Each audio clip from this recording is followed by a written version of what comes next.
zavatra nataontsika voalohany mikasika ny marin.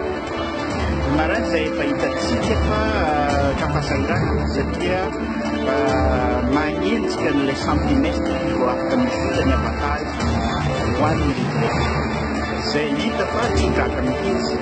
Raha manoloana an'izay dia niezaka ny fanapona tamin'ny mampanouvellement ny ministre Marange Navigueur sy ny directeur amin'ny CNAPS Antananarivo nametaka an'izay mety ahitako ny marin retraité eto Toamasina izay.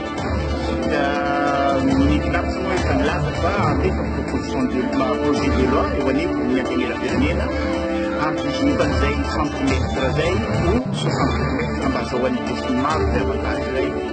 Ma izay natsizay nefa izy amin'ny fotoanitsika miteny zao kafasairana ny marin dia mieritreritry nametraka izay ataoko hoe système spécial zay na dérogation spéciale ka nazahoan'ny marin ampatany avantage taminy mba hahazo an'izay avantage zay ny desiny maro zay efa manomboka hatramin'izao ka mandritra hoany.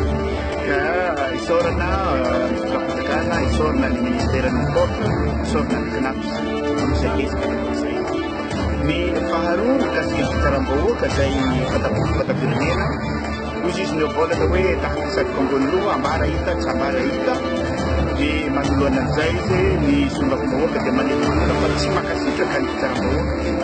Ma izay latsizay nefa inona ny vahaolana dia ny fampitsanonana ny fivolana rehetra manerana ny asafanjakana vidavida fa sembotsarana. Sembotsarana dia ny fitsarana amin'izay dia ny prison dia mety amin'ny polisy ny fianarana. Izay rehetrarehetra izay zany no ahita tokony taraky ny vahoaka fa miaro azy ary ny fanjakana tokony ray aman-dreny dia vahoaka tsapany vahoaka zany izay ary avy ny ampihandana ka izay mpiantahandana izay no ahitan'ny fanjakana fa miahiahy izy ka manampona tsy moramora ny tontolo izay hitantsika fa hoe ahoana moa ny eritreretantsika olona namon'olo zao roa andro telo andro herinandro efa mivoaka ny riaria eto amin'ny tany sy ny firenena izay tokony olo sesitany izay zany mombaka zao izy ka izay rehetrarehetra izay zany mampifotofo